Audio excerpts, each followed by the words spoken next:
Yes, yes, yes, yes, we are back. Hello and welcome to another episode of CFB A-Z. From Alabama to the Zips, every team is somebody's favorite team, and we're going to talk about them. And Ian, Jake, why don't you guys say hello, because we got to get to business. Ian, how you doing, bud? I am doing fantastic. We had an amazing week. I'm ready for an even better week. I mean, the bands are chirping. The fans are in. We're into conference play. I'm so excited. Yeah, anytime Clemson loses, I'm sure you're happy. Jake, Oh, how yeah. are you? Doing good.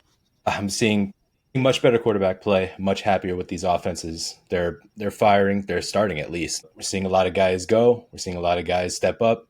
We're seeing guys that we didn't know before stepping up now. Arch is going a little bit higher. Some teams are going a little lower. We'll see how it goes into week 5. Yeah, and a lot of changes coming up at the quarterback position with some major injuries this last week. But I mean, we're coming online here, and this is just across the wire. Really, Oklahoma State has fired Mike Gundy. This is major news. This will be our lead-in story to the podcast. I mean, Coach Gundy, he coached in Stillwater for 21 years. He played quarterback for the Pokes in college. I mean, he is that bright, hideous, ugly, obnoxious shade of orange through and through. And you know what, y'all? I looked this up earlier. That season last year, that abysmal season, frankly, The 3 and with the 9 Pokes, season. that Ian, that was his first losing season, his first losing campaign in Stillwater. So I think that the question I want to pose to y'all is, don't we think that he deserved a sunset? Jake, you want to take that one first? Sure. Typically, yes, right? I can only imagine what's happening behind the scenes, with like boosters and NIL. We're going to see a bunch of guys that were recruited by Gundy leaving the portal probably. Where we're going to see guys that were recruited to go to Oklahoma State that are going to start looking for other schools, like decommitting, which I think we're all going to have kind of the same idea, is that a team like Oklahoma State is a big name brand, and they want to have the entire field open for whatever coach is going to decide to or leave or be fired, or the next offensive coordinator or the next defensive coordinator that's going to come go into the coaching carousel. So while I do believe that he should have probably played out the entire season just out of respect for what he's done for the university, I guess, the team just got beat by Tulsa. That was the last time it's happened, in 57 years? Yeah. When you fall on a sword like that, and quite frankly, he doesn't get to fall on his own sword, they're going to do it for him. I'm sure he wants to coach the rest of the season, but you kind of have to make that change, I guess, as quickly as you can, just to get a head up on the others. I think he's going to want to get back into coaching pretty soon, and I kind of hope he does. I mean, Mike Gundy has been one of the mainstays of college football for these past 20 years. You said, Jack, 21 years, 20 winning seasons, or 19 winning seasons, besides that terrible 3 and 9 season. I mean, in 2011, they ended as number 3. They won the Big 12 championship for the first time in their history. A couple years back, they ended number 5. They beat Baylor, or Baylor just beat them to win the Big 12 championship, and they had that miraculous bowl comeback against Notre Dame. That's the stuff of legend. A lot of good players have come out of that program. Gundy has been a mainstay, and like him, Whittingham and Ferentz are have been the 3 longest tenured coaches in this business now. And with he's gone, there's only 2 remaining. I'm not sure who exactly they're going to get down there, but I want to say they lost a really good one. I mean, I think the game kind of passed him by. NIL is not a huge thing in Stillwater, which is unfortunate, because I think they have a good amount of money. Yeah, the stupid Boone Pickens money. Yeah, and you're right. I mean, maybe he's had a little bit of the Dabo situation where he's been slow to adapt to modern college football. That being said, I mean, what's up, Jake? The problem with that is that, unfortunately for Coach Gundy, he doesn't have a national title next to his name. Guys like Dabo have that national title next to their name. You can go with coaches. And that's not taking away from anything that Gundy has done. Everybody knows he's one of the greatest coaches for what he did at Oklahoma State, if not the greatest coach, I guess you could say, in Oklahoma State history, maybe, possibly, yes. Yeah. Oh yeah, absolutely. I would say so. Because he doesn't have that, you can point to like the average fan being like, oh, well, he doesn't have a national championship. And it's unfair to him and his legacy to have that like stigma attached to it. You know what I mean? Sorry to interrupt you, Yeah. Jack. No, it's all true. good because you're not wrong, and at the same time, like those high standards that are in Stillwater are because of him. So I felt the same way when Florida State got rid of Bobby Bowden. You have high standards because of Bobby Bowden, and I think there should be a little more respect paid, especially for someone that bleeds orange to the extent that Gundy. But that being said, I mean, Jake, to your credit, you kind of mentioned that the games, things have already happened in college football when it comes to coaches and the coaching carousel. So, I'm pretty sure the administration at Oklahoma State probably felt like the dominoes are already falling and they need to make a move in order to stay relevant. Mm-hmm. That being said, it's just very confusing. They're lost. They're 19-12 lost, and don't get me wrong, they did look awful. Trey Lamb has the Golden Hurricane looking great, and I have the stat: Tulsa hasn't beaten Oklahoma State in Stillwater since 1951. 51. It's been that long, and they play almost every other year. By the way, it's not like they haven't played each other in decades. They play often. The Cowboys just don't look good. They don't look good, but I don't know. I think there should have been a little more respect as they handled the situation. But that's college football in the modern sense. It's you have to do something for me right now. Who cares that he went to the Big 12 conference championship game 2 seasons ago? Remember, they lost to Texas in Texas's last year in the Big 12, in the Big 12 championship game. So it's all about what you've done for me lately, and it hasn't been good. So nonetheless, Gundy is out after the Pokes lose on Friday. Why wait till Tuesday? Whatever. I don't know what they're doing. Does it make a difference waiting to the end of the year? I don't know. Is anything sacred anymore? A lot of changes happening, man. Yeah, Absolutely a lot of changes not. in college football. And no, honestly, guys, I fucking hate it. I hate it. I don't like this direction of college football. It's losing its soul. It's losing what makes it special. It's a shame. I don't disagree. I mean, new things are coming up that I think are starting to make it better. The whole you don't have to be in the top 4, you can be in the top 12 kind of thing. You can be second or third in your conference. Yeah, but it opens the door you're to a not lot. wrong. But a lot of that is coming with the kind of NIL. I need results right now. You're being paid $10 million, coaches, $1.5 million players. We're not wanting to develop you. We just want to invest in you and watch you do good things with us, and you'll be out of here. Yeah, I agree. we want that return on investment. We want that return. Plus, realistically, when you look at, he has relatively smaller buyout. When you think of, I guess, like a coach like DeBoer, who would have, Alabama would have to shell out $70 million. Somebody's going to do it probably, considering just how popular that team is and their brand and everything.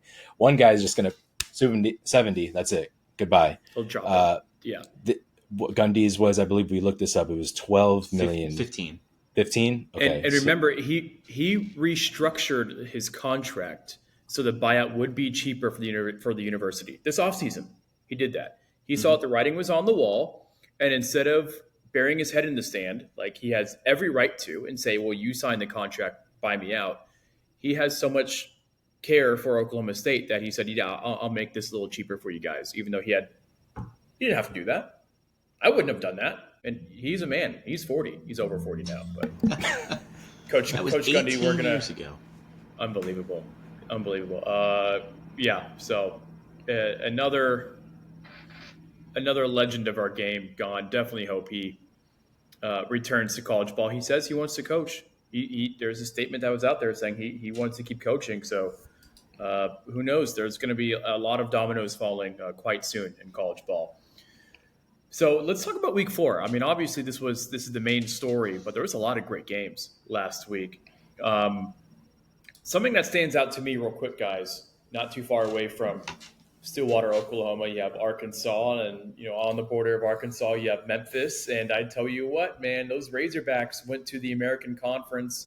Faced the Memphis Tigers in the Liberty Bowl, and they found out. They found out that you have to play all 4 quarters when you're playing one of the teams in the American. I think this is the best G5 conference in college football. I don't think there's any arguing with it. Mountain West looks pretty solid. This year, But multiple, easily. yeah, multiple P4 wins, multiple wins over P4 programs already. We're less than a month into the season. 32-31 for the Tigers beating the Razorbacks. And the thing that was most impressive to me is that the Razorbacks looked good for most of the game. I mean, they were up by 2-3 possessions a couple times. This was a wire strong effort from Arkansas, but that the fourth quarter they collapsed, and Memphis got out there and they earned it. So the American looks great. I mean, USF looks good. I mean, everyone was talking about USF, including us a couple weeks ago. North Texas is flying under the radar. Mm-hmm. They have a shot of being the G5 rep in the college football playoff. They look great. Tulsa, obviously, as we talked about, looks good. UTSA, Tulane, Rice. ECU has some potential there. Massively slept on conference this year. What do you guys think about it? I'm happy we mentioned North Texas a little bit last week.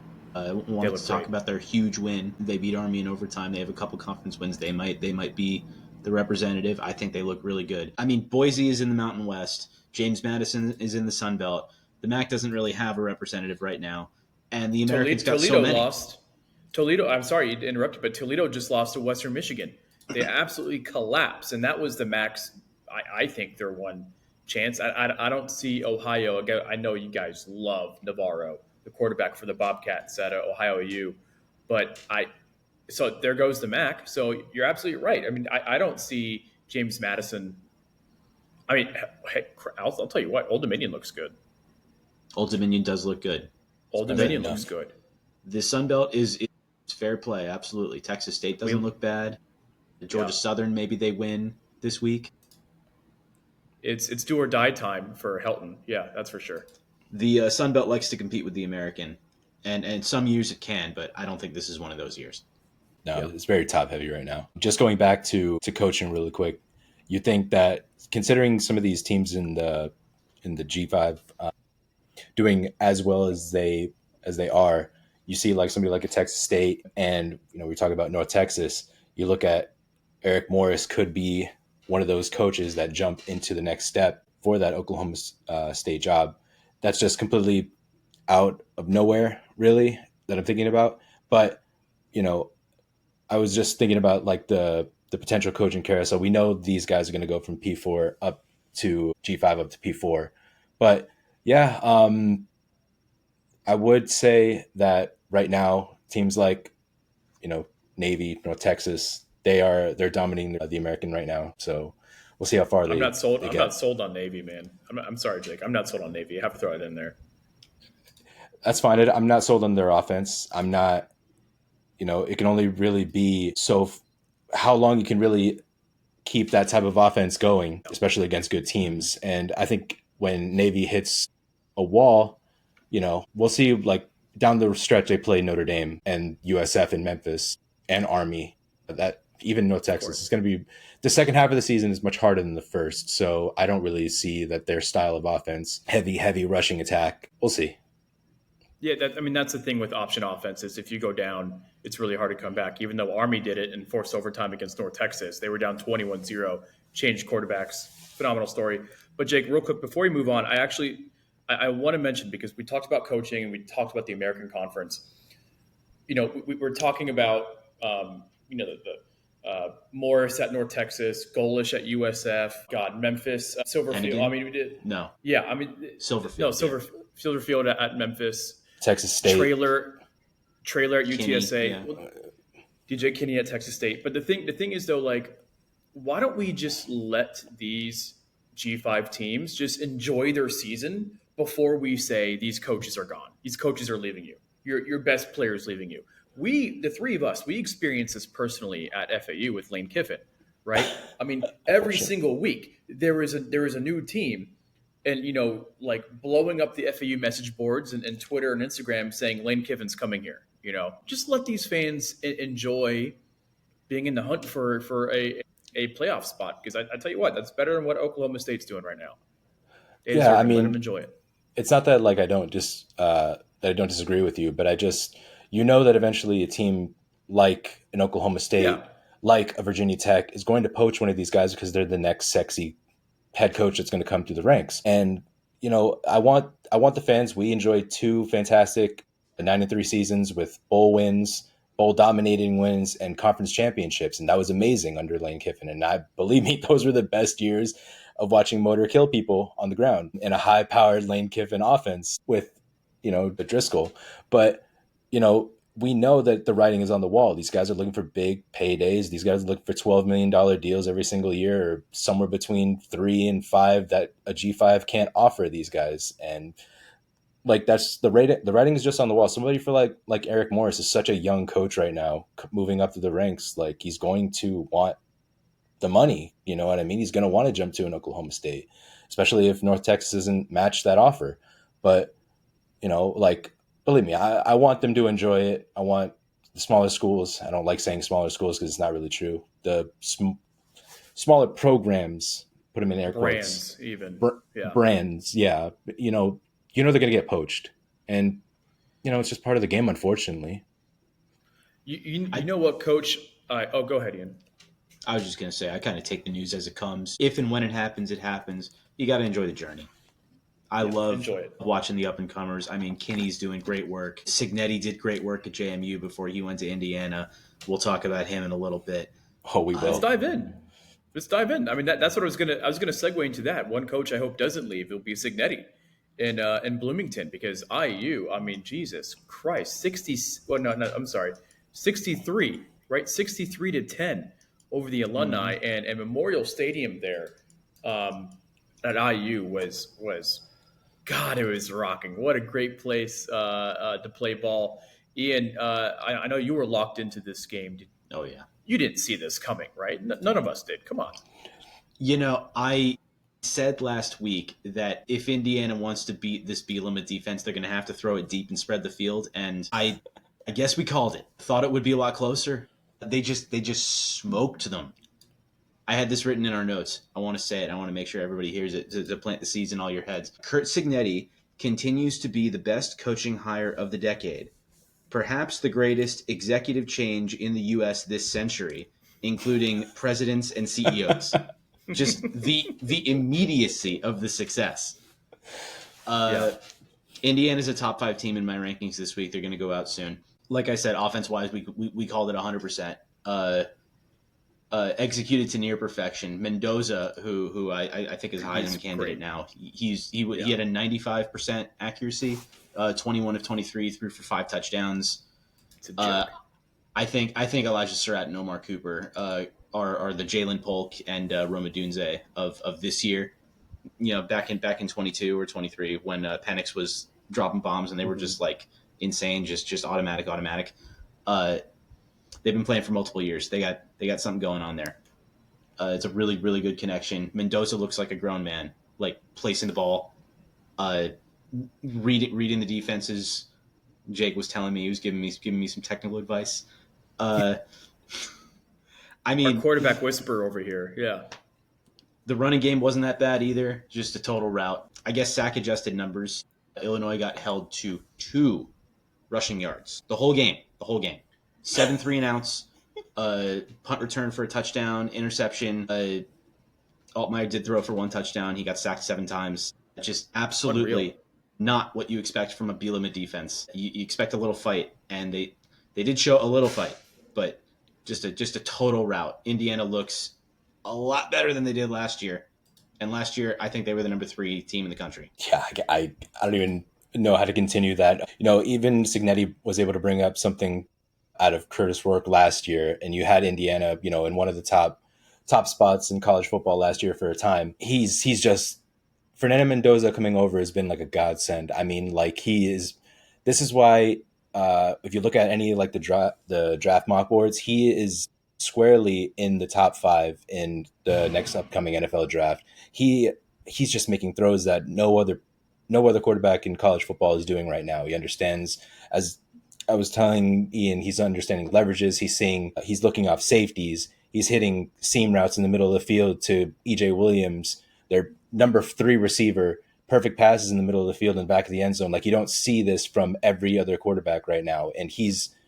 it's just, he understands the game, it seems like, at a pro level, while also having Indiana. We got to say it, Indiana has a fantastic offensive line. That entire game, they were giving him more than enough time to make every single read that he needs to. And the ground game was killing it. The ground game, Kobe Martin had 107 yards, 2 touchdowns. Kalen Black had 89 yards, 1 touchdown.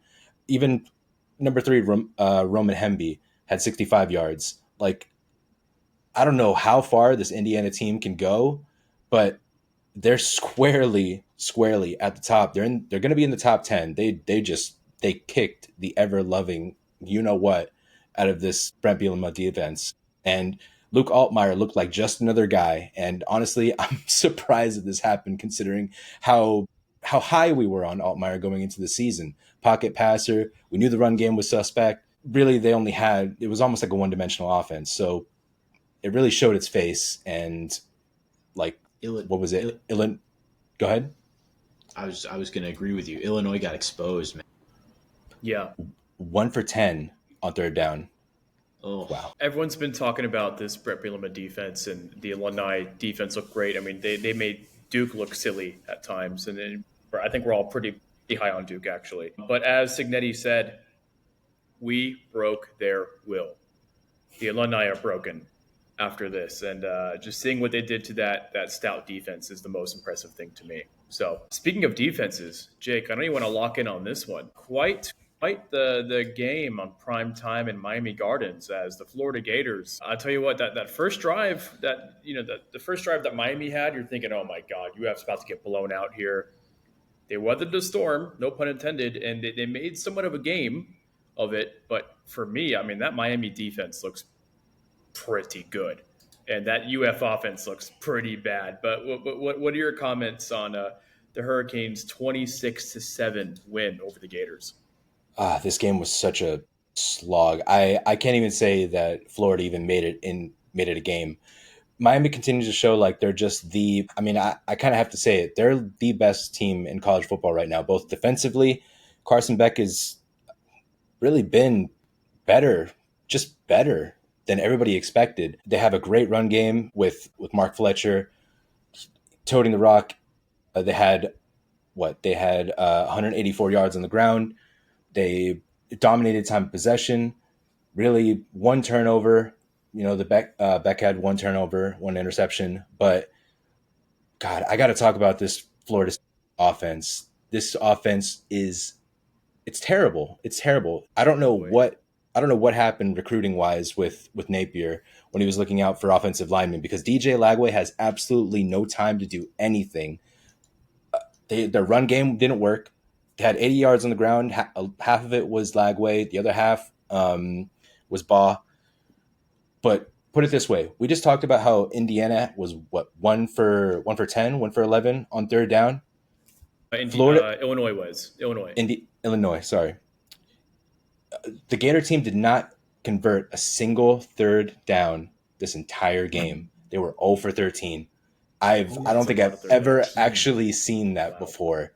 DJ Lagway threw for 61 yards, and you watch this game and you're watching him run all over the place because he doesn't have Eugene Wilson is his number 1 receiver, but he doesn't have anybody else. He doesn't trust whatever the system that Napier has him doing. It's supposed to be quick passes in succession, move the ball down the field with an somewhat effective run game. But they're not opening holes for the running back to make. Their defense is okay, not really, but this offense is absolutely anemic, and I don't know how a Florida team could be so inept at offense with a guy like DJ Lagway, who has a great arm, can move, make stuff happen with his legs. Where are the receivers? Where's the running game? What is DJ Lagway supposed to do? He can't continue to run all over the place, get hurt. That's the whole problem that he had last year, was getting hurt and keeping himself healthy. Like, what are you supposed to do for a guy like this? I know I'm getting a little heated, but I mean, I looked back and I watched this game and I can't fathom like what exactly is happening on that offense. And I think we all know, we could see the writing on the wall. If Napier has another game like this, one more game, who do the Gators play next? Let me just check to make sure. Texas, if they get blown out at home in Gainesville in the swamp by Arch Manning, and Arch throws 4 touchdowns and Lagway gets sacked 3 or 4 times again, he's gone. Like, we got to be realistic about it. Napier's going to be gone. You can't continue to do this. You can't stunt the growth of DJ Lagway. If there is any growth left there are no seeds left. You know what I'm saying? Mm-hmm. Like, I'm upset that Florida has fallen this far offensively. Really quick, as a Florida State fan, you would expect me to be very happy about this. I kind of pity them, dude. It just doesn't look good. I mean, Clemson looks anemic. Oklahoma State looks tired, but these guys look non-existent. You might as well trot your defense out there and see what they could do. Ian, you're a better man than me because I'm one petty bitch. Yeah, if I was a Florida State fan, I'd be dancing on the bars in Tallahassee. You know what? When we play them at the end of the year, I most likely will. But right now, I mean, it's a meme at this point. I feel like we've been saying for a year and a half now, Billy's going to go. When's Billy going to go? I don't feel comfortable saying that any one game will do it. I think they might stick it out and make the wrong decision. Because I feel like he should have been gone already. Yeah.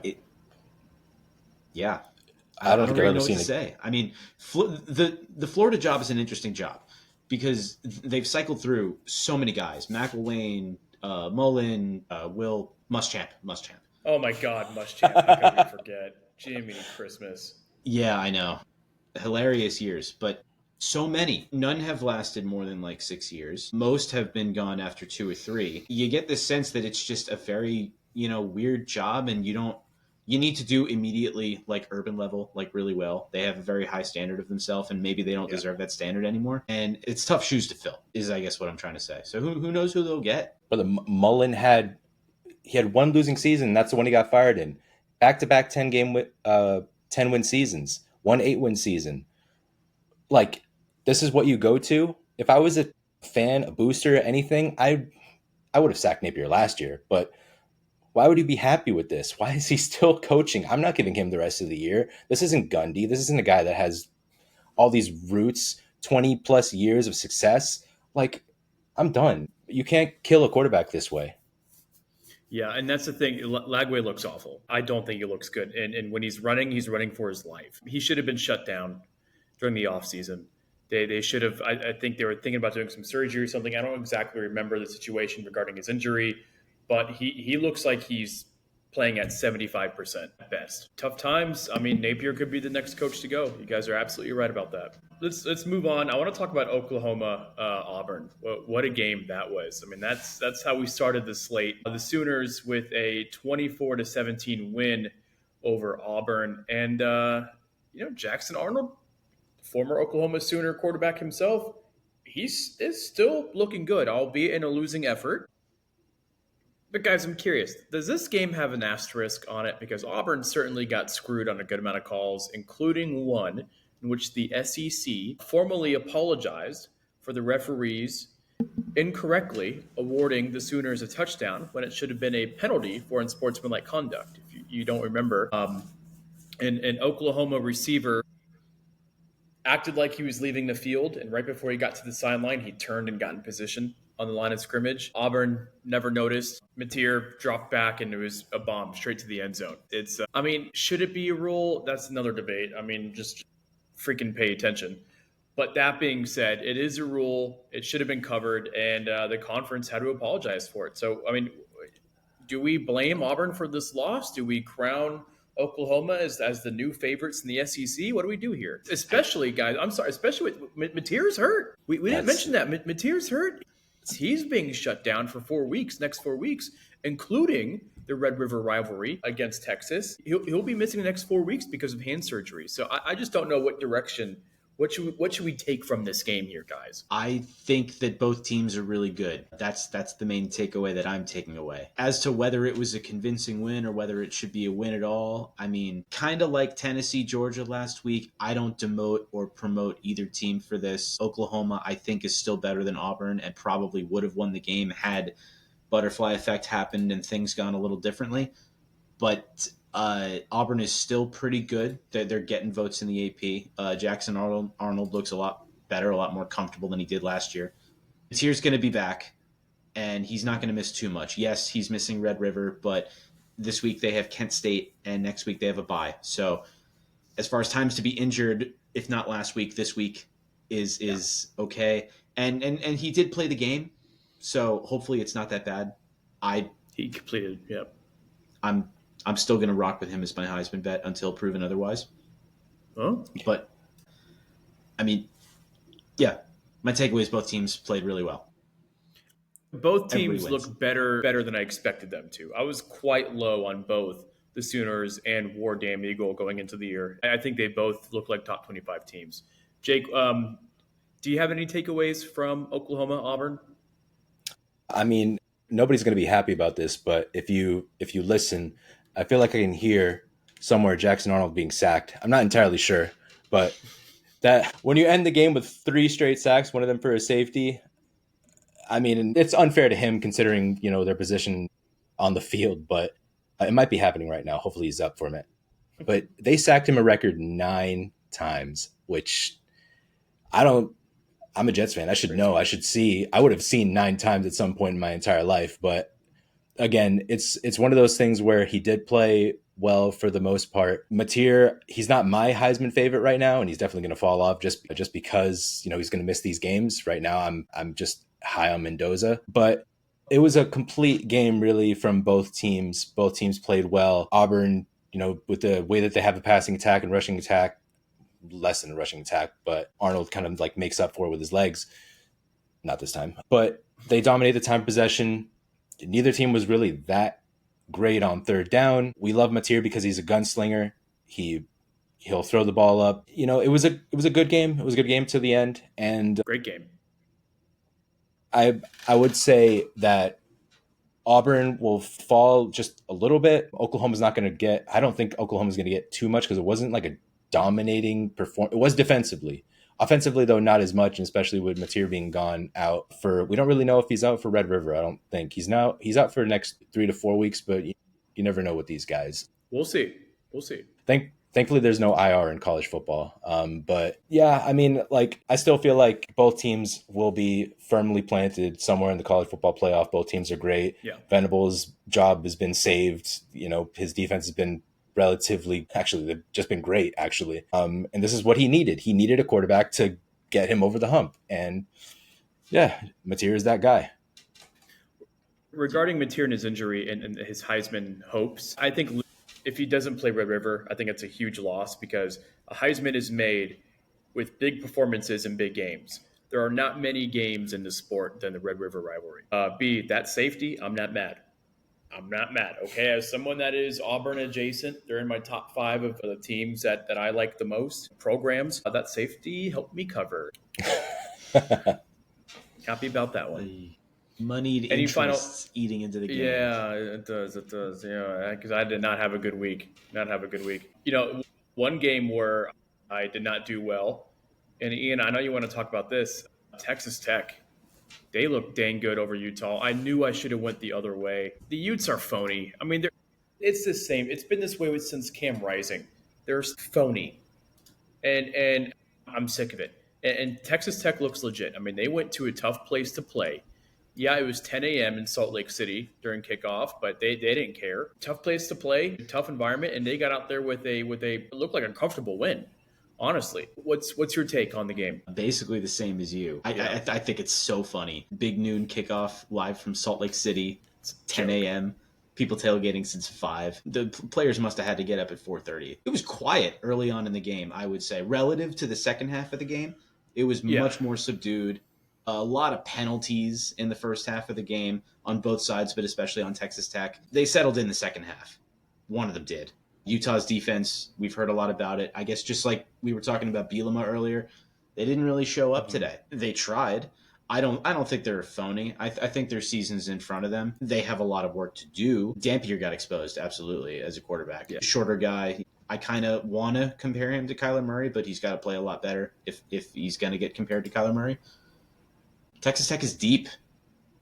Yeah. They rotated a lot of guys out there. They were really sticking it to him consistently. I was very impressed at that, especially. They turned it on. If you want to talk about Baron Morton going down, we could talk about Baron Morton going down. They got a bit of a quarterback battle out there right now. We have Will to. Hammond came in. Yeah, I agree. We have to. Will Hammond came in and he threw 2 touchdowns and he had an amazing second half. He looked great. I mean, I would say that he's the reason why Texas Tech came out with the victory. I know I just said Utah's phony and everything, but Ian, you're absolutely right. That defense is stout, is quite good. Will Hammond looked better than Morton, and Morton. Texas Tech is off this week, so Morton is, according to our sources in Salt Lake City, in Lubbock, beg your pardon, is still considered QB1, but I don't see it. I mean, they put up 24 points in the fourth quarter. Most of that was with Hammond behind center. So QB whisperer, Jake, you saw both these quarterbacks. I mean, what do you think? And what's your take on the game here? Well, I think the Texas Tech, they're a high-powered juggernaut offensively, through the air, especially with the way Baron Morton played last year. They're going to beat you with the passing game. The running game is okay. Will Hammond showed that he has wheels also. He accounted for 61 yards. And we spread the ball out. Reggie Virgil, their number one receiver right now, had 72 yards and a touchdown. That's what you want to see. You want to see everybody getting a chance at the rock. I think it was more like Dampier and the Utes losing this game, kind of shooting themselves in the foot, as opposed to Texas Tech. I mean, Texas Tech they did well enough to win the game. They didn't dominate really in any facet, but Utah also had 3 fumbles. They lost 2 of them. When you win the turnover or the game of possession, if you have more time than the other team, you're probably going to win the game, especially when it comes to turnovers. So, yeah, I mean, I'm not going to say Utah is exposed or anything like that. They're still a team like in building from last season, and Dampier is going to get he's got to get his feet wet, I guess, more than at least in this Utah offense. So they didn't have much of a running game going. I can't say anything really about the passing other than Will Hammond looked really good. Morton should be back, and I don't think you want to put him on the bench just because Will Hammond had a good game. Utah just wasn't really good defensively today. On freaking Saturday. They're resting now. Bench him. I'm not benching Baron Morton yet. I'm not sold on it just because it was a 10 a.m. kickoff, and the first half and the second half were just so completely different. Even just like aesthetically, crowd noise wise, I got completely different feelings. The game was sleepy in the first quarter. I mean, it was 7-0. But you're right. I mean, second half, it was definitely an environment for sure. But no way, guys. Will Hammond, I mean, that's the guy I think that can lead Texas Tech to a potential college football playoff spot. I'm excited to see it because they spent a lot of money. On that roster, and they look damn good. All right, guys, quick hits, lightning round, because I really want to get to week 5. Quick hits here. Jake, Michigan over Nebraska. What's your takeaway? I think Raiola played his best game as a collegiate athlete. Last year had a lot of ups and downs. A game against a really good Michigan defense. The problem is just kind of like Lagway, but the offense for Nebraska is much better. We know that Matt Rule is an offensive, I want to say, guru. He's a really good offensive coach. Raiola was sacked 7 times. We know he's a runner. We know he tries to, Mahomes light or whatever the hell that means.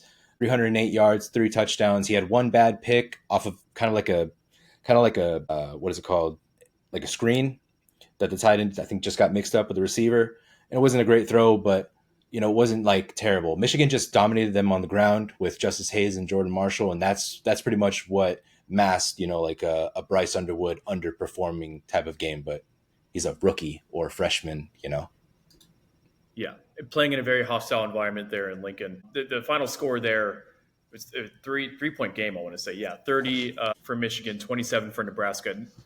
I don't think that scoreline does justice. I think Michigan was the better team for the majority of the game. I got burned on this one too. Nebraska did not look good. I'm not sold. I'm not sold. Jake, not Jake. I'm sorry, Ian. I know you want to talk Iron Skillet. Yeah. I mean, good game over there between TCU and SMU. What'd you make of it? Fantastic game. It was a shootout. We can only hope Red River is going to be as good as this. Both fan bases have committed to keeping this game going now that they're divulged in conferences, and thank God. This was a total shootout. TCU. We talked about TCU a bit. I mean, they beat Chapel Hill in week 1, and they've kind of fallen off people's radar. My goodness, they are coming into form. Josh Hoover threw. Hold on, I have this written down. There was like 700 something yards in this game. Josh Hoover threw for 379 yards, and Kevin Jennings threw for 290 himself. There were 3 interceptions in this game, and the late pick by TCU to go up a score and a half like 3 minutes ago, that sealed it, but they were trading blows, man. SMU is no slouch this season.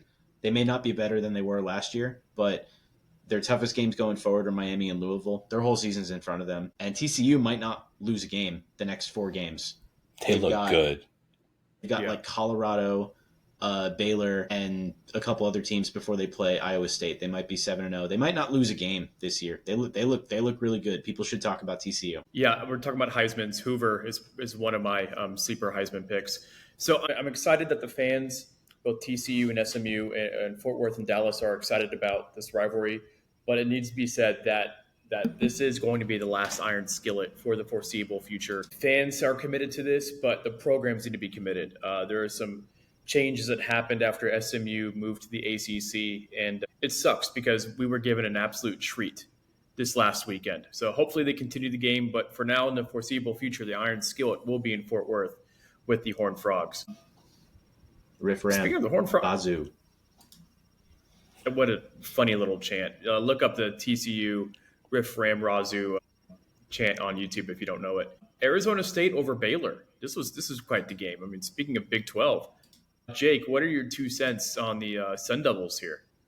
See, that's the thing. Levitt isn't like dominating at any point. You know, we all thought that he was going to be like kind of like a Heisman dark horse, possibly. You know, with how well he did last year, all the way to the semifinal of the college football playoff. But this year is not the same type of guy. He's very pedestrian right now. There's only so much really that Sawyer Robertson can do to keep this team afloat. The running game actually worked out this time. However, you know, the offensive line isn't really doing its job. He's getting pressured a lot. You know, they had 2 fumbles, lost both of them. And, you know, Robertson is doing as well as he can. I still think he's one of the Heisman favorites, or at least he's in the top, I want to say like 7 right now, because he's the lifeblood of this team. ASU, I'm not, you know, we talk about teams that may or may not be legit. I don't think ASU is legit this year. I just feel like from the top down, I picked them to be the Big 12, winner, but I don't see like the same fire that they had last year. The running game isn't as good as it was last year. Levitt is nowhere as close as he was to be doing as well as he did last year.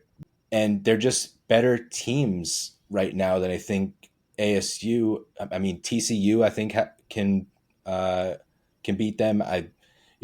Baylor didn't win this game, but Baylor took them to the wire. I still think Baylor could be at the top at the end of the season, but I don't know. I don't see this ASU team really getting that far against much better teams, especially with Levitt not doing as well as he should be. Baylor quarterback Sawyer Robertson. I mean, that both of y'all were really high on him as a sexy Heisman pick. I'm selling that. I'm selling that after the Sun Devils 27-24 victory. I'm not buying it. He's not in my top 10. He still threw 3 touchdowns. That's the thing. I might sell him after TCU beats them because, as you say, Heisman candidates have big moments in big games, and he's got to win a big game. He's got to do it. Absolutely. All right, guys, let's move on to week 5 because the slate this week is just stupid. It's stupid good. It's incredible. It's a great one. I want to start off with the game on Friday that could be a little zesty, flying under the radar. Florida State Seminoles are traveling to Charlottesville to take on the Virginia Cavaliers. I still think the Hoos look good with Chandler Morris at quarterback. I mean, that is an offense that's top 15 scoring, by the way. I mean, nobody saw that coming. The Who's look good. Florida State looks great. Tommy Football is what I'm going to start calling him, quarterback at Florida State. He did get hurt in their win last weekend, but apparently in the post game and in interviews since then, he said that he's 100% good to go. So if Tommy C wasn't playing, I'd say this is upset special for sure. I still think this will be closer than people think, but nonetheless, I want to talk to Ian, our resident Seminole here. Hey, Are you everybody. worried? Are you Go worried Noles. about this one? Are Am you I worried, worried? Carl? Yeah. I'm not worried, but I will be watching intently. I agree with you, and the betting lines seem to agree as well. This is not your older brother's Virginia team. They are not non-existent. They are quite a threat in a very competitive ACC this year. Mm-hmm. And they're at home. Chandler Morris has been slinging it. The running game hasn't been bad. The defense has been okay in the secondary. I would say the defensive line is probably their biggest hole right now. But, I mean, Florida State is the kind of team that can take advantage of that, or we're the kind of team that might try to win a lot of different ways, including a lot of different spread passes just like they do. So it depends how we play. I do think we're built for this, though. I think it'll be relatively close, but I probably don't think it'll be as close as you do, Jack. Our defense is kind of built for the kind of medium passing game and deep passing game that I'm sure they're going to try to do. Just the way the scheme is set up, the 3-3-5 with Mm-hmm. three DBs and then like a rover and a couple of like midfielder positions in a soccer match, if you will, just scanning the middle of the Speaking my field. language. Yeah. Did you say that just I for mean, me? That was hot. Thank you. Yeah, dude. I love the scheme that Tony White has done. It is completely different than anything I've seen in Florida State. My time as a fan spanning 14 years, the secondary has usually been our weak point. And this year, it is our strong point. The line has gotten much better. Everybody's gotten much better. Tommy Castellanos, as you say, Tommy C. I'm not going to call him Tommy Football, but he's exceeding my expectations as a Seminoles quarterback. He is composed. He is in complete control of the field. It looks like he's gained a little weight. He is, tough out there. He can beat you a lot of different ways. He can throw a very good deep ball. He can throw a nice drag route. He can run it around the line. He can do a lot of different things. We have like Swiss Army knife players. A couple of years ago, that was number 0, Ja'Kai Douglas. This year, it seems to be number 19, Makai Danzy. He was a former track guy, and he's a wide receiver who has the second most rushing yards on the team so far, which is like he's a gadget guy. He's everywhere. Yeah, Florida State looked good in week 1, and I think we've kind of coasted since then. So we're gonna have to come out swinging. It will be fairly close, but, I think we have the edge. The Knowles have their swagger back. I mean, they have so much talent, Ian, and I know you're not going to call Tommy C Tommy Football, but he's Tommy Football because he has swagger. Like, not only can he do all those things you listed, but he's going to let you know what he's going to do before he does it, and then he's going to laugh at you on the way to the sideline after scoring a touchdown. That is what I think like the state of Florida football looks like. And Florida State is walking the walk right now. What do you think, Jake? Yeah, we know especially if they put up like a 35 ski on them, 35, let's say like 35-25 or something like that, something like that. He's going to tweet about it. He's got the Twitter fingers. But both teams are pretty evenly matched when it comes to, offense. Florida State ranks second in all of college football when it comes to rushing the football. They're a dominant team both defensively and offensively right now. Virginia is a good counterbalance to them when it comes to rushing, because I mean Virginia is not the best rushing team, but they are one of the better teams in college football. It's a really, really evenly matched game that both teams are going to put up points. I'll go in the 30s, and I want to say somewhere maybe like a 31-35 Florida State. It's going to be hard for them to win this game on the road. At least it's a little bit harder than I thought, or think. So, I give the edge to Florida State because I think they have, as Jack was saying, they have that swagger. They have that swagger that they had 2 years ago.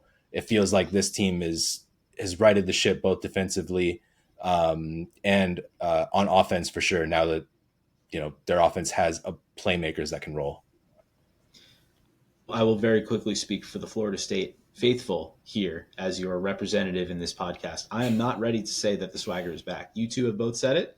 I love that you believe it. I'm not going to argue with you at all. I'm just going to tell you that I have noticed since Jimbo, it hasn't quite been most years what it was during Jimbo and before him. Mike has climbed up, and last year was indeed a complete aberration that I don't even count really anymore. If this is how we look this year, and that was how we looked 2 years ago, then what was in the middle? I don't know what to make of it yet. It happened, but I'm not quite ready to say that we are completely the way we were. Listen, we looked damn good. The only thing I'll say to that, and I'm just going to challenge you a bit, you guys had negative aura last year, as the kids would say, negative aura. This year, Tommy Footballs has brought that aura back. He's brought a dynamic edge, a mouth, a talker. He's the bad guy in the wrestling match. He is the guy right now in Florida State, and you can't say it. He is your team right now. He is your spokesperson. And, it's awesome, honestly. Like, I'm glad you guys, it was a short drop for a little bit. Thank God it's not anything like Florida right now. I don't want to talk about them anymore. It was a big drop, though. It was a big drop. It was catastrophic. Yeah. Usually something you don't see. Napier was almost on a hot seat coming into the season, depending on how well he did. At least in my opinion, I thought he was. This year, he's brought it all back. Norvell. Damn it. Norvell. My point almost broken. I disagree with you about Norvell. I don't think he was quite on a hot seat. However, he would have been on a hot seat had that continued. Last year was so terrible, but Florida State's back, as the kids would say. The Noles are favored by 6.5 points. Over under is 60.5. Jake, I agree. Take the over. This has 38-31, I think. So I think the over hits. That 6.5 scares the freaking crap out of me. Like I think the Noles win by 7 or 6. So I'm not gonna touch that. But the over is a hammer here. Let's move on, guys. We talked about this one briefly, as it's one that has a massive stakes in the Big 12. We're going to be saying that every week with most Big 12 games. The league is wide open. But TCU, fresh off their victory, holding the iron skillet, they're going to be going to Tempe to face the Sun Devils of Arizona State. This is also Friday night, so get that split screen going, guys. Noles are in Charlottesville at 7, Horned Frogs in Tempe at 9. I can't freaking wait for this. I think ASU is better than you're saying, Jake, and I'm not saying that you're saying that they're god-awful. I think you just had high expectations for them because you did pick them to win the Big 12 this year. But I don't care if they're on the road this week. Give me the Frogs, dude. I'm serious when I'm saying Hoover is a top 5 quarterback. I mean, Diego Pavia, number 1, Tommy Football. Hoover's there. He is right now with the way he's been playing. So where do you all stand on this? I am firmly in camp Frogs. I love me some TCU football. Went to one of their games 3 years ago and fell in love with the campus. Beautiful campus, yeah. I am kind of between you two about Arizona State. I'm not quite sure what to make of them. They're definitely feeling the loss of Cam Scatterbo. Levitt is looking a lot more one-dimensional. However, the season is young, and their season was young last year too when they started curving up and winning a lot. So maybe something similar could happen. However, I do think TCU rolls in this game and keeps going and, probably beats Iowa State in a month, etc., and maybe wins out. They're looking that hot right now, I would say. Oh, man. Don't come after Rocco Beck like that, man. Don't you do it. Not to me. Big 12 is wide open, buddy. Wide open. Jack doesn't want to hear about Rocco Ball. Slander. All I think about is Rocco Ball. By the way, Wiregrass Ranch beat Wesley Chapel, my alma mater, and Rocco Beck's alma mater. We beat our rival again. It's like 20 years in a row. The city's maroon. Sorry, had to. Go on. So I'm going to firmly go with you guys as well. I'm big on the Horned Frogs right now. I think that's without saying. I think there was something with that first game against that Belichick defense that really unlocked something in Josh Hoover. TCU has been on fire offensively. Their passing game has been next level. They're 6th in all of college football, averaging 340 yards through the air. But that's the thing, though. They match up well against Arizona State, even though they're going to be on the road. Arizona State's defense uh, through the air or passing is 97th in all of college football. So if you're going to tell me that the TCU offense, as long as TCU has a run game, at least a decent run game during this football game, I don't see how TCU is really going to lose this one. Hoover's just been unbelievable. Definite moving his name up when it comes to potential Heisman, maybe like dark horse. I don't really know. At this point, the numbers are there. Eric McAllister is number one receiver. Numbers are there. This team matches up so well against Arizona State's defense that it's just hard for me to see TCU falling over for a team like Arizona State, the current one that we're looking at right now. And I don't think Levitt can really match what Hoover's doing right now. It's just I can't see it based off of what he's given us so far. Arizona State's 100st in passing, just in general. They have a good rushing attack though. They have a really, really solid running back in Ridley Brown. But Jordan Tyson's done his job. Sam Levitt needs to do his job. And that's really all I can say for this game specifically. But I do have the Horned Frogs winning this one. I'm not gonna say big, but I feel like it'll be enough to really, really put them in a solid ground, maybe somewhere in like the 10 to 15 rank. Yeah. I think they're 23rd right now going into this one at ASU. Guys, I'm such a schmuck, and I'm so sorry because I was talking about quarterbacks, and it made me think that there was a really big game that we did forget to talk about in week 4. And that's the Syracuse Orange dog walking wire to wire the Clemson Tigers. And Jelly quarterback did go down. The Syracuse quarterback did go down. And Jake, I know I think you had a crush on the guy, which I mean, I support. It's 2025, all good. But he played lights out, dude. No, you were the one that was telling me all about him, and I'm like, shit. I mean, this guy's actually real. And then he goes down here, absolutely brutal. Collins, their backup, didn't look bad, but tough scenes. Tough scenes for Syracuse for the rest of the year, and tough scenes for Dabo and the Tigers. Wow. Yeah, we said last week that we're bringing back Clemsor if they lose. Well, they lost, and they're Clemsor because they can't finish. I mean, in this one, they didn't even start. Jake, you wanted to talk about it. My God. I mean, what can I really say other than the fact that you watch back the Angeli tape and he's making passes. I think he was perfect in the first half. Just going to the first half of that, going to the second half of that game. He's been dominating. He's was leading college football in passing just overall. It sucks to see him go down because this is his first shot. He was a backup at Notre Dame. Now he comes to Syracuse and he's lighting it up. It's bad. He wears a heavy brace on his leg.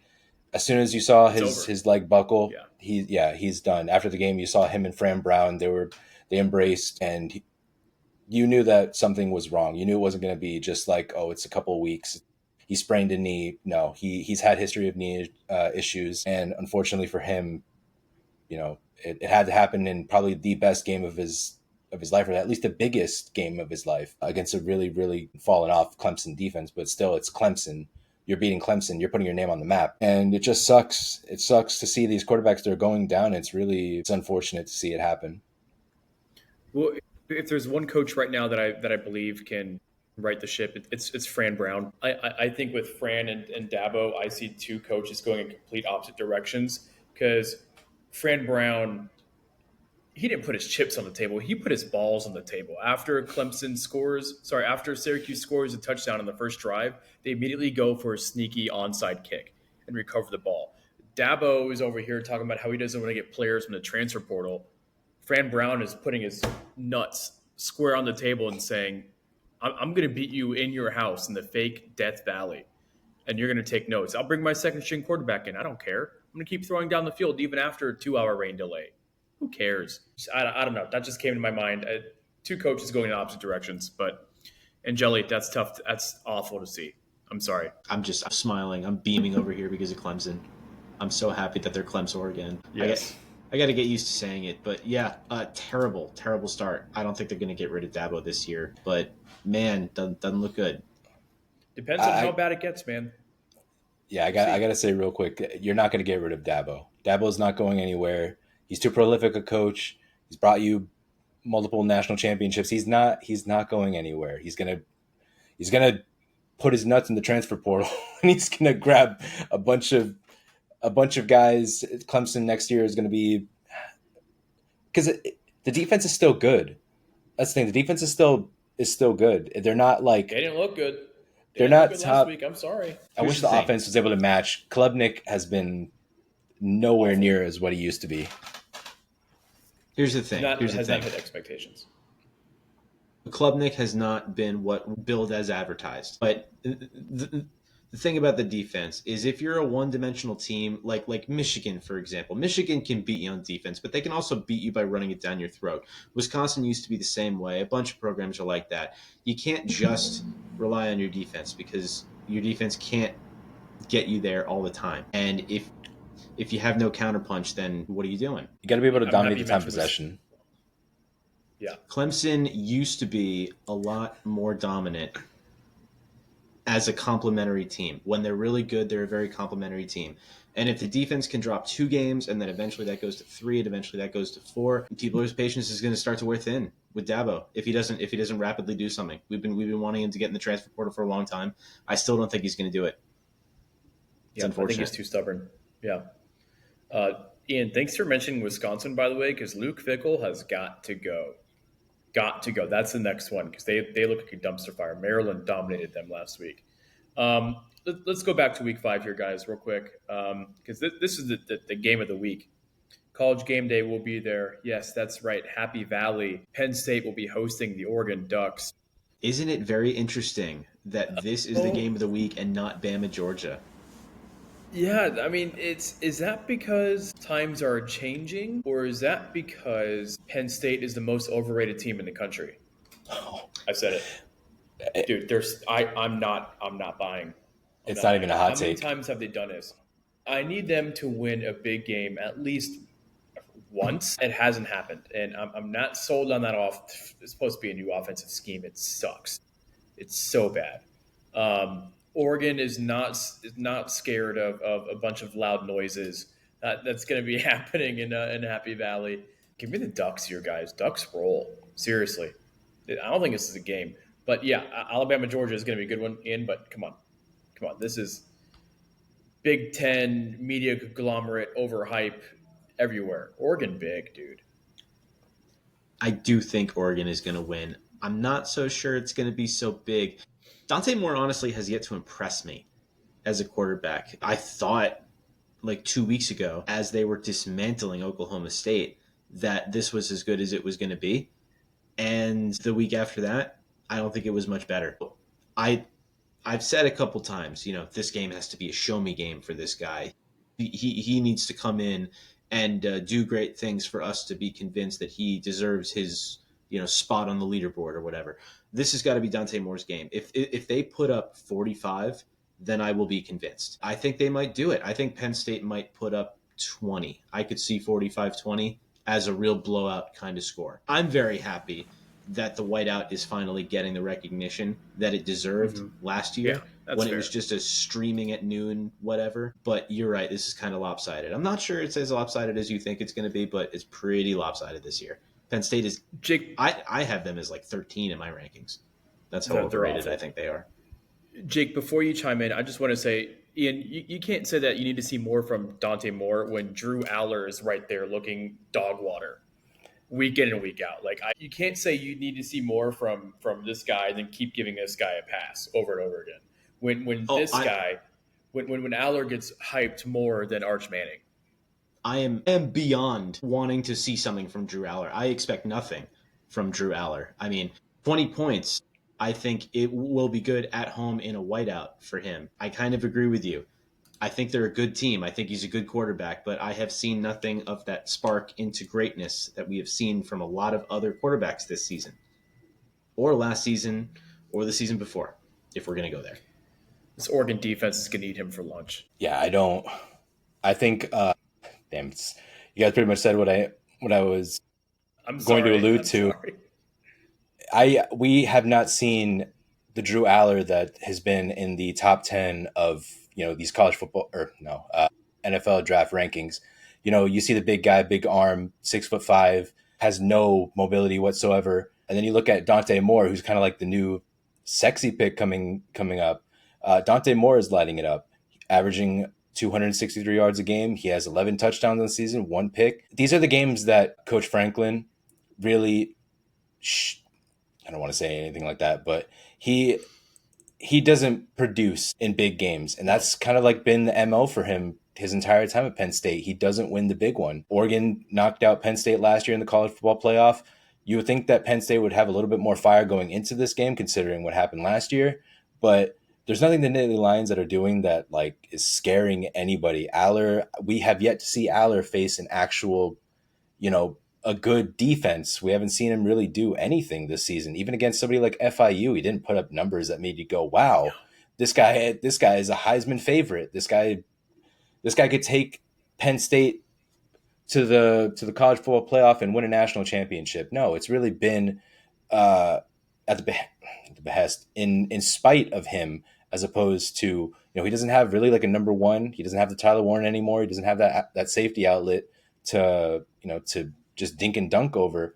But the last time Penn State has had a big win against a Big Ten team or a top 10 team was Wisconsin in 2016. So James Franklin, I don't really, this is, if there's a game that Franklin needs to show, put his proverbial balls on the table, it's against this Dan Lanning Oregon team. And he's got to put up numbers. I feel like it can't be like one of those like 34, 31 type, smash mouth game. Like if you want to have like some like gusto, if you want to put your proverbial balls on the table, you got to win this game big against a Dan Lanning team like this, because this one might be better than last year. We don't really know, but they're better than Penn State. At least by all accounts, it looks like they are better. Yeah, I think they are, and I just don't think Penn State's legitimate. They're phony, just like Utah. Ian, I want to move on to the SEC because I am happy, if that's okay with you, brother. Oh, totally. Because totally. You did mention Alabama at Georgia and how that's, how crazy that's not the game of the week. Brother, that's not even the game of the SEC this week. LSU at Ole Miss. I mean, this is the one that stands out to me because I want to know where Ole Miss is in this rebuilding year, and I want to see how real LSU is, because we can now see that win over Clemson really wasn't that special, which doesn't look good for Georgia Tech either, by the way. But nonetheless, I mean, first off, I think it's crazy that Ole Miss is favored. They're favored by 1.5. So it's almost a toss-up here, because I just keep hearing about how Ole Miss is overrated. They're nowhere near as good as last year, and LSU is the real deal. K'Wan Lacey, the running back for the Rebels, I mean, that's an absolute dog right there. Yeah, quarterback play hasn't – Jackson Dart isn't back there, okay? It hasn't been great. Give Lane Kiffin some time, okay? Give this offense some time to gel. We saw this in 2017 with FAU, Lane Kiffin's first year. Those first three games under that offense looked awful, okay?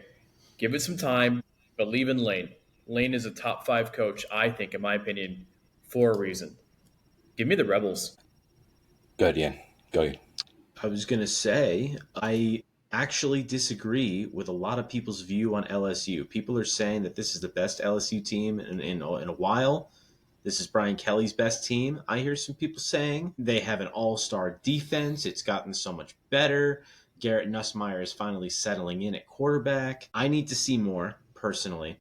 And I still don't have my mind made up on Ole Miss. I'm not so sure this is the rebuilding year you think it is. I think that we're just going to see some versatility by doing things a little differently. Trinidad Chambliss is now the quarterback, which is very exciting. One for the all-name team. Like you said, the running game is pretty good. They really shut down Tulane, a pretty good Tulane team with a former power conference quarterback at the helm. Very impressive. I do think Ole Miss wins, but it's probably just because they're at home. This might be a lower scoring game than anybody expects. Probably defensive led on both sides. I'm not going to say land shark. There's no way. But Ole Miss may surprise you. Yeah, honestly, I feel like this is one of these trap games in the sense that Ole Miss is really going to come out firing. I think, when Austin Simmons went down, it made you feel like Lane's losing his guy. But Trinidad Chambliss came in guns blazing. I mean, like this, he's closer to Dart is in terms of like physicality, able to run than Austin Simmons. So I feel like he probably fits Lane's style of offense better. He also has a pretty good arm for what it's worth. Compound that with a running game from Lacey, and we know that an Ole Miss offense is going to put up points. That's just how Lane's offense works. He finds holes in the defense to that his receivers exploit the entire game. We're going to see guys running wide open against. I mean, this LSU defense is good. Like it's really good, but their offense leaves me much to be desired. They don't have like a great run game. I don't know about like Nussmeier, but it's almost like the Drew Aller effect right now, in my opinion, where Nussmeier really hasn't shown me anything to warrant his eventual NFL draft stock. And that's kind of like how I rank guys in the beginning of the season. Uh, I don't, I haven't seen it. I haven't seen Nussmeier really take over a game yet.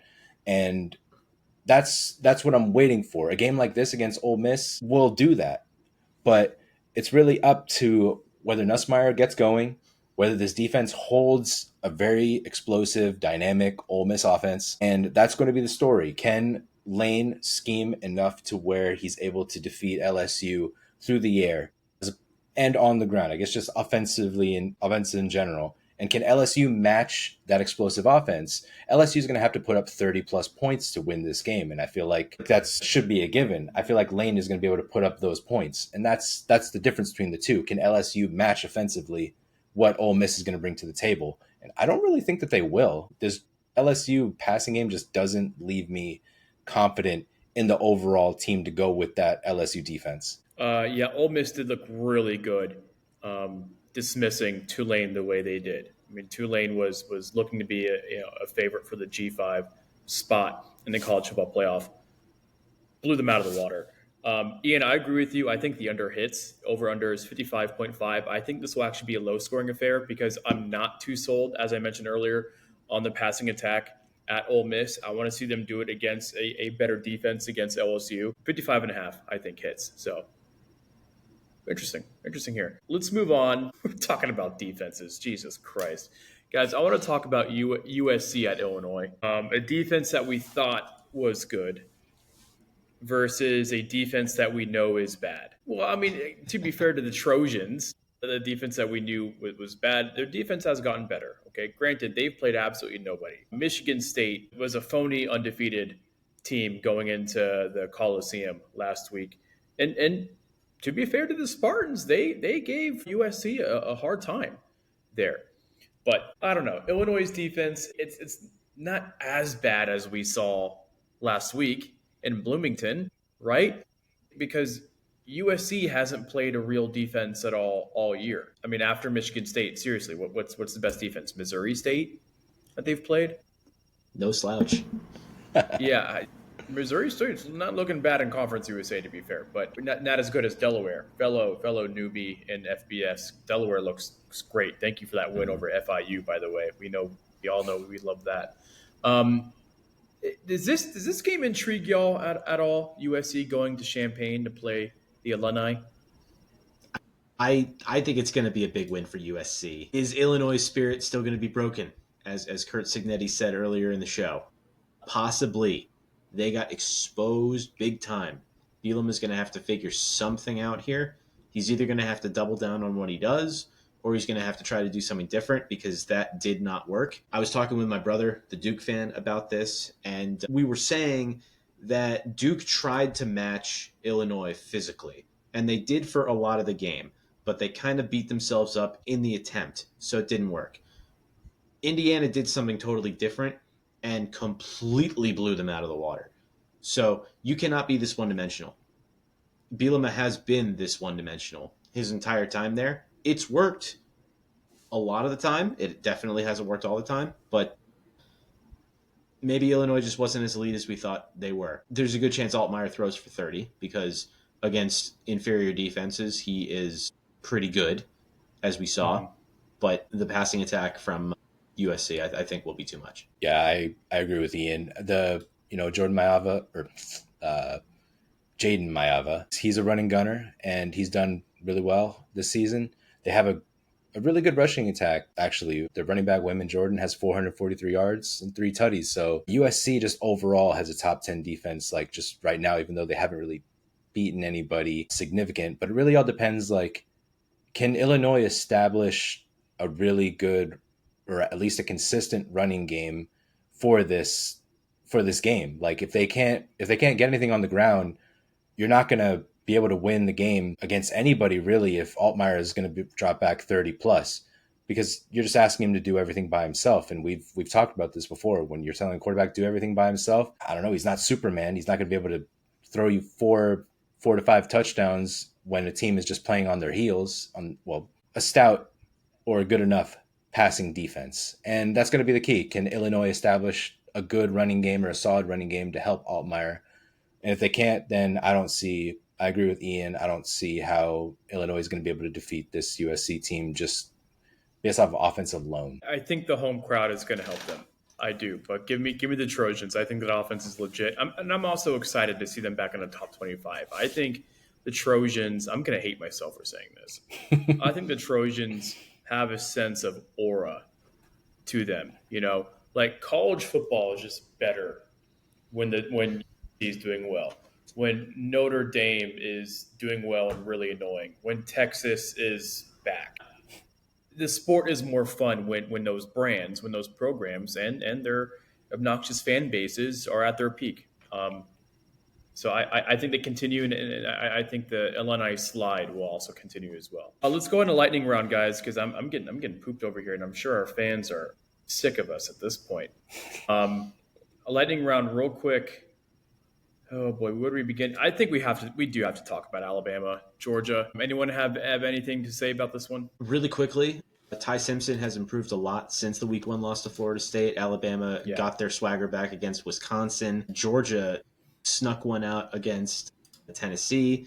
I'd say both teams probably won that game, but Georgia got home the win. It's at Sanford Stadium, which gives Georgia the edge. I think it's pretty even.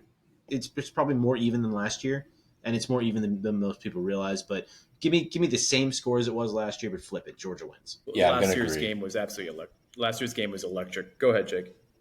Yeah, I don't think it's going to be like as great a game as last year. I feel like this is going to be like some kind of 17-20 defensive holding game. Alabama's not amazing offensively. I mean, Ty Simpson has done well. Their running game is not that great, though. Georgia, how good can Gunnar Stockton really be, in big games like this against, a good Alabama defense? Alabama's always going to be good on defense. It's kind of just that's their bread and butter. Yeah. What are we going to get from the offenses in this game? Neither one is dominated. Defense dominates both. Kirby has always had a good defense. There's not much really to say about this game other than I feel like it's going to be a low-scoring affair. Yeah. Ian, you mentioned Ty Simpson is improving. I've always liked Ty Simpson. Yeah, he's improved from the Florida State game. He couldn't have played much worse than the Florida State game. But I'm not buying stock on him playing well against Wisconsin. Wisconsin also sucks. They're on my phony list with Penn State and Utah. I mentioned this earlier. Fickle's got to go. Wisconsin, Dairy Raid. Why move away from something that has worked for so long when you don't have as much resources as your Big Ten counterparts and Columbus and Ann Arbor do? Doesn't make any sense. UGA is favored by 3.5. Give me the dogs. Notre Dame at Arkansas. Question: is this Pittman's last game if the Irish go in there and leave with a victory? Do we think he's on the chopping block? I think they're pretty pissed after losing the way they lost to Memphis, a team that they consider their little brother. Yeah, I think it's hot. I've always considered Sam Pittman as like the physical embodiment of Razorback football, and I would really hate to see him go. I mean, I really hate to say that this is it. Maybe if they lose by 30, but probably not if they lose by 10 or under. He's probably one of the coaches that even if they have a 3-9 year, they'll stick it out till the end of the season, and then they'll let him go, and then they'll look for somebody else. I don't really know what to make of it, to be honest with you. Haven't seen enough out of Notre Dame for me to really get a feel for them either. They're a team that we expect more out of. I would say Arkansas is a team that also we expect more out of. So I expect to see at least one of these teams do better than we have seen so far. Good. No, all you, Jake. Oh, yeah. I mean, Notre Dame's defense hasn't come alive yet. Obviously, the first game was kind of like a wash with playing against Miami, but I don't know. I think that even if Arkansas were to lose this game, I don't think they're going to lose like by some obscene amount. I think it'll be a close game. Arkansas is at home. Taylor Green has been too good, both on the ground and passing, just in general to really keep. He's been keeping that Arkansas team alive. Him and Omega Blake. We don't really know how good CJ Carr is. I just love saying his name. I got to say it. Omega Blake. If Jeremiah Love has one of those games where like people thought he would, the big Heisman favorite, then I give the edge to Notre Dame. But I think this is going to be like another. It's not going to be a defensive shootout or a defensive like holding game, but I don't know. I think Notre Dame will still win, but it's going to be really close. Yeah. The Irish are favored by 4.5, over under 64 point, slightly higher. So Vegas definitely agrees with you there, Jake. Higher scoring game, close game. Dude, I'm sorry. You were so high on Purdue for the last 2 weeks, and I had to sit here and hear you hype up Purdue like, oh, the Boilermakers, here they come. They're going to be a threat to maybe be 6-6, and they got destroyed. I mean, 6-6, they could still do that. I don't know because they're not as phony as Penn State, but I just don't think that whole rebuilding process is there yet. So I'm not too sold on Notre Dame beating them, their first win of the year, by the way, beating them as resoundingly well as they did. I'm not too crazy about that. Let's move to Indiana, Iowa. Anyone have a say in that? Because that's going to be a tough one for Kurt Cignetti and his Hoosiers, right? Going into Des Moines. What do y'all think? I'm sorry, Iowa City, not Des Moines. Forgive me. Oh my God, Hawkeye fans, I'm the worst. I'm so sorry. Anyone have a say in this one? Obviously, we're expecting another big game out of Mendoza and Cignetti. Iowa is never a slouch defensively. Gronowski can actually throw the ball. They had a really good game against Rutgers. They're playing hot, I would say. And Indiana's playing hot as well. I do think Indiana has the clear edge, and I do think Indiana's going to win big. Yeah, we know that Iowa prides themselves on having really good defenses. I don't agree with Gronowski. I don't think he has found his footing yet. And honestly, like by the way the season is going, I don't think he's going to find it at all this season. He's not impressive at all. You know, the jump from the FCS to the FBS, especially like I've said, Iowa is too big of a leap for him right now. And Fernando Mendoza has just been too good this season that I think Indiana, honestly, if this is a test for Mendoza, this is a big test. And if he puts it to Iowa, damn, like this guy, if he throws like 4 touchdowns, you got to imagine that Mendoza would be, you know, number 1 in the Heisman voting, at least right now, if he puts it onto Iowa. And I think, yeah, the Indiana team is just too good. Cignetti has them on a different level than everybody else right now. And yeah, give me the Hoosiers. Hoosiers on the road are still favored by 7.5, over under 48.5. So Vegas think it's low scoring. You guys are right. Iowa, I mean, Jake, I agree with you that I'm not sold on the quarterback for the Hawkeyes, but at the same time, Ian, he did put up points and did have some good numbers at Rutgers. I think it was at Rutgers, right? In Piscataway, wasn't it? Yep. Indiana will cover, but give over 48.5. I think it's actually going to be a high-scoring game, especially by Iowa standards. Another interesting quarterback is going to be Arizona quarterback battle. Arizona at Iowa State. Fafita and Becht. Cyclones are favored by 6.5. Arizona is one of those teams where we're kind of like, okay, they're doing better than we expected. They're there or thereabouts in a wide open Big Ten. Are we still on the Iowa State Cyclone train, though, guys? I still think it's theirs to lose, purely because of where they're ranked. Texas Tech is clearly knocking at the door. I don't think Utah's really fallen off. You guys seem to. UCF quietly is 3-0. No one's talking about them. Arizona State's looking to start climbing. TCU's really up there. Big 12 is wide open. We love to say it. And Houston, nobody's talking about them. Yeah, Houston looks good. Give me Iowa State. There's not really – no, Fafita has one of those games where, like, where he doesn't do as well. I think Iowa State just offensively, um, I mean, even defensively, they're gonna hold Arizona. Um, Give me like a 20 to 24 win. It's not gonna be like a big high scoring game. It's not gonna be Rocco ball all over the place, but I still think that Iowa State is gonna be able to pull it out against an Arizona team. I mean, Arizona's defense is good, but we'll see just how good they really are against one of the better offenses in the Big 12. Let's go really quick here, guys. Let's try to move it along because there's a lot of good games, and I know we talk. We have like a little flow chart where we try to talk about games. There are a few more I just wanted to insert in. Texas A&M is a 6.5 point favorite to Auburn. Game is in College Station. Ian, where are you here? Like Auburn is a bounce back game here. Texas A&M is playing hot. They're coming off a couple really good wins. They're ranked number 9, which is more than they've been ranked in quite a while. But I like Auburn. They're climbing up. It's now or nothing season for Hugh Freeze. This is the best his team has looked in his tenure. I think they keep the momentum going. Yeah, I got to agree with that. I'm going to go with Auburn here. I think it's a bounce back game. I know Texas A&M and Marcel Reed have really been turning it on. They're number 9 in the country right now. They have a really good offense. Defensively, they're not as great. Auburn offensively, if they can step it up and really get the passing game going a little bit more, and I want to see Jackson Arnold really, really turn it up. I think they'll be able to do it, especially considering Auburn's defense is a lot better than people think, or just in general. Auburn's defense is solid. So we'll see how well that Auburn does against the Aggies. But give me Auburn. Number 1 team in the nation, Ohio State, going to Seattle to face the Huskies. Buckeyes are favored by 7.5. Give me the Huskies here. Am I crazy? You're making me pause. Pause. Husky joke. I never count out Jed Fish. They are undefeated, I believe. Yep. So it's going to be a pretty good matchup. But, I mean, I think Ohio State goes in there and gets the win. I agree. I feel like this is going to be one of those games where Julian Sayin really turns it up, giving 3 touchdowns. Demond Williams against this Ohio State defense.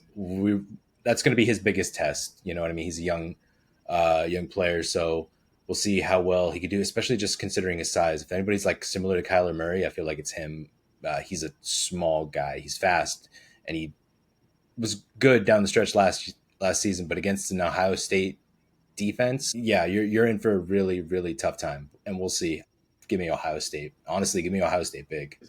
You guys have been sleeping on Washington. I think they're looking much improved. Georgia Tech going to Winston-Salem to play Wake Forest. Yellow Jackets favored by 13.5. Trap game? What do y'all think? Not at all. I mean, I'm not going to say that the game is going to be especially high score. Yeah, you know what? This is going to be some kind of 35-14 route. If Wake could even put up that many points, even though they're at home, but Georgia Tech is too top heavy right now. They're just going to run all over Wake Forest. I'm sorry, it's not even going to be close. I actually think this might be closer than people think. Instead of a 34 to whatever you said, 14, it might be a 24 to 10, something like that. But the definition of insanity is trotting out Robbie Ashford every year and expecting a different result. I hate to say it. Year 1 for Eric Dickert. I mean, I feel good about his tenure, but they don't win this game. I think this game is closer than people think. Yeah, I think Georgia Tech wins, but by 14. Ian, here's one for you. You're App State adjacent. How do you think the Mountaineers will do on the Smurf turf in Boise? I think they may surprise us and have a little more fight in them than we think. Jake is not high on App State at all. Absolutely not. I'm quite a bit higher than him. This is a really fun game. Yeah. I'm sure when they scheduled this game, App State going to Boise State, both teams expected to be at the top of their game. Boise State, I would say, is in the top 2 of their conference, but the conference doesn't look that strong. And App State definitely does not look like what they were 2, 3, 4 years ago. However, should be a really fun game. Maddox Madsen's looking really, really good, a lot more improved from the week 1 loss, as we said last week. I mean, he had another great game, I would say. I hate betting against App State, I really do. But I know that's because that's when they get you. Yeah. Yeah, I'm good. I was just gonna say at home, give me Boise. Yeah, I'm gonna go with the Smurf field. I like AJ Swan. I think he could be a really solid quarterback, and I think he's been a solid quarterback. But Madsen, this is gonna be one of those games where he dominates. I it's like a little bit of a vendetta that I have against Dowell Loggins personally. They weren't impressive last time they played against Southern Miss. A 32 loss, and I think that's starting to show its head a little bit. App State is going to try to establish a run because that's just how Dowell Loggins does it. He's going to try and pound the rock as much as he can, kind of like throwing the quarterback out there on like an island. But I think Boise State's gonna win, and honestly, they're gonna win big, especially since they're at home. Big game for them. They got to continue to right the ship and get a decent win against this App State team. Some of the most storied programs in the group of five, two of some of the best fan bases. You guys are missing an angle here. App State is mourning the loss of Sean Clark, former head coach, who did pass away tragically over the weekend. He was the offensive line coach at UCF. Before that, though, he was the head coach for the Mountaineers, a place that was near and dear to his heart and to his family as he was a graduate from Appalachian State. So our thoughts and prayers do go out to Sean Clark's family. Tragic story there. But that's an angle. I think the Mountaineers are going to be playing with a lot of heart. It's a tough place to play, but I mean, you should know better than to go against a team when they're playing for something special like this. So, Jake, we're just gonna let's freaking fight, dude. All right, here you go. You ready for this? Utah State at Vanderbilt. I already know. Yeah, come on. Yeah, what do you got All here, right. bud? What do you got here? What do I got? I got Bryson Bucky Barnes, the Winter Soldier for Utah State, and Bronco Mendenhall, an offense that honestly, if you want to say what team is a running gun offense, Bryson Barnes has the arm, he has the receivers, he has the running game, maybe not as much as Vanderbilt, but there's only so much Diego Pavia can do, and Utah State is going to be expecting Diego Pavia to run and gun, at least the way that, he could. There ain't going to be any Twitter bets. Theo Vaughn ain't going to be at this game. No one's mom is going to be on the line. I want Utah State to put 35 on Vandy. I want this to be a route now because now Jack is challenging me. And I want this to be a big Utah State statement game against a ranked team, against a good Vanderbilt team. Oh, man. They're definitely going to cover, and I think I'm going to pull up the upset. I want like a 35-21 beatdown, man. I love myself some Utah State. Whew. Going to be running down the street. Good. Bronco Mendenhall has the Aggies playing well. They're 3-1. But you are out of your ever-loving, flippin', flufferin' mind. If you how Utah State is going to be prepared for Diego Pavia, as if every other team didn't know exactly what Diego Pavia would be doing as well. And those teams, good teams, including Alabama, mind you, last year, knew what he's capable of and couldn't do jack all about it. They exercised some demons because don't forget, they went to Atlanta to play Georgia State last year, and the Panthers did beat them. Vandy destroyed them, absolutely walked them all over Nashville. The line is 22.5, dude. Vandy, we haven't talked about that defense yet. That defense is stout. This is a joke, dude. Vandy by 35, 38. You're about to get pissed on, dude. Diego pissing Pavia is about to have a field day. All right, when the Winter Soldier takes out Diego Pavia at the end of this game and he's having the post-game interview in the middle, they're going to be asking, how could you take out Diego Pavia so easily? No, I'm kidding. It's not going to be that close. But I do want Utah State, just the person in me, I want to see a big upset from Utah State, and I need it. I need it in my bones. I need to see Bronco Mendenhall really take it to the Commodores this game. $5 in the Venmo if Utah State covers the 22.5. I'm so, dude, come on. Okay. I'm so confident. The over-under, by the way, is 59.5. Vandy is going to score 60, so that's an over. This is the best, guys. This is the top 5 team in the country. The sooner you get on board, the better off you will be spiritually. Just saying. All right, guys, real quick. Just give me your pick. Navy is hosting Rice. Big game in the American Conference. Midshipmen are favored by 14.5. Ian, Navy or Rice? Navy. I don't want to bet against the armed forces. Navy, yeah. Said it earlier, I'm not sold on the midshipman. Give me Rice. Money line play there. Stark Vegas is going to be lit as the Volunteers are in town facing Mississippi State. Did I get this right? Hold on. Is Mississippi State favored here? Wouldn't like last week. I hope not. I have it at 7.5. Well, I think I messed this up here, guys. Oh, I'm such an idiot.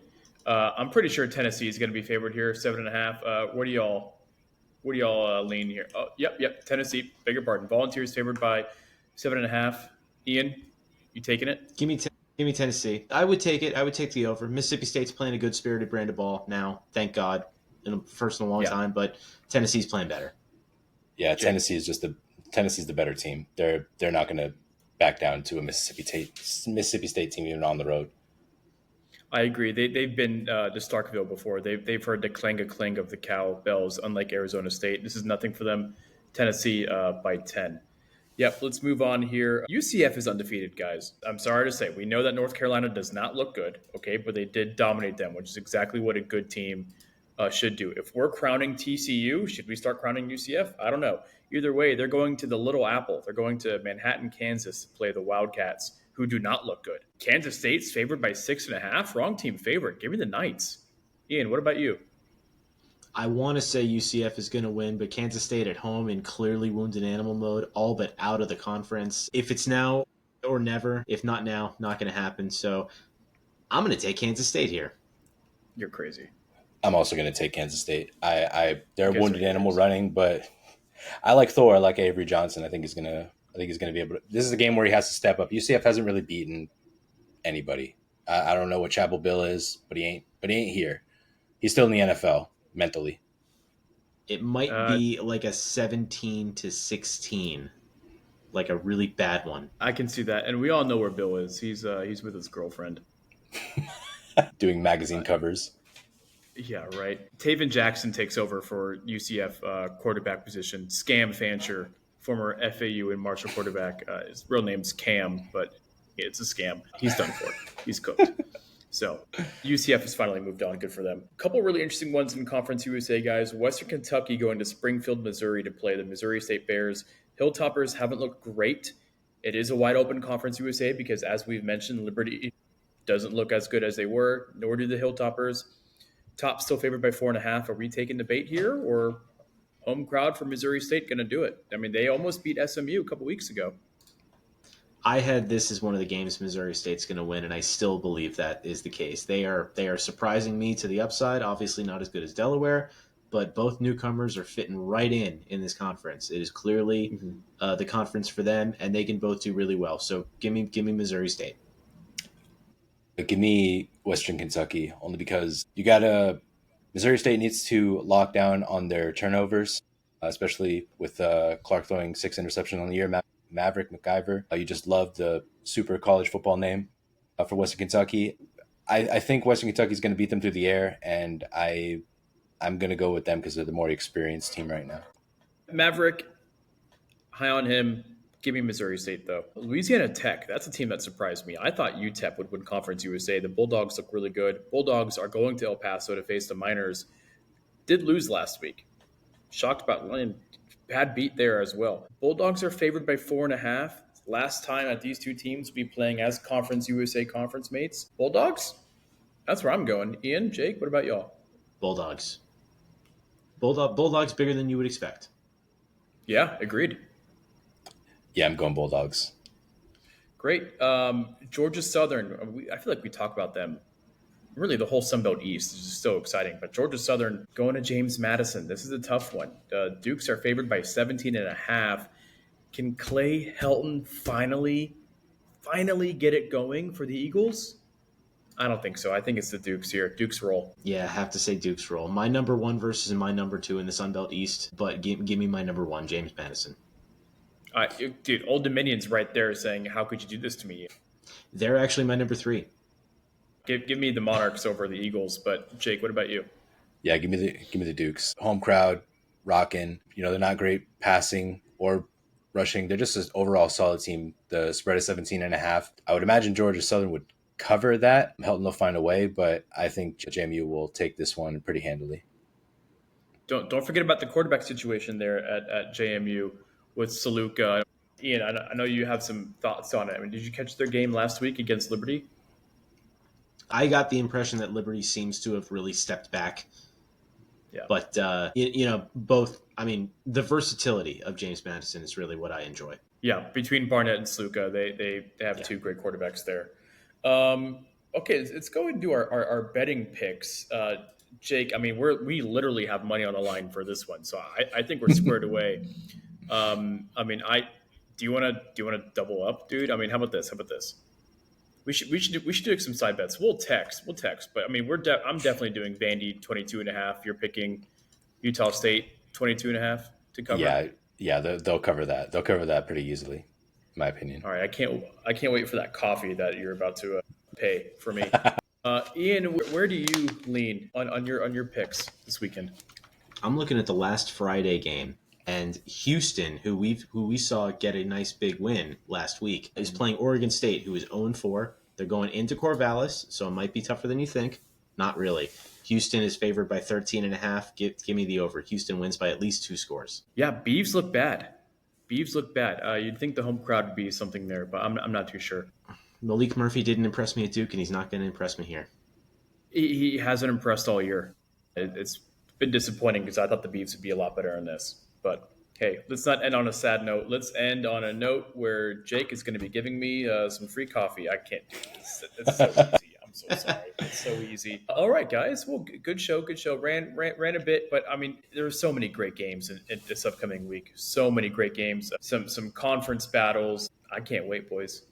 I can't wait. So for myself, this is Jack signing off on the CFB A-Z podcast. Again, y'all, make sure you're giving us a follow, like, or subscribe on Apple Music, Spotify, YouTube, wherever you're listening. We appreciate it. We're just three schmucks that want to talk ball and are just grateful that you all listen. So again, for myself, Ian, Jake, see you next time. Let's go watch some ball.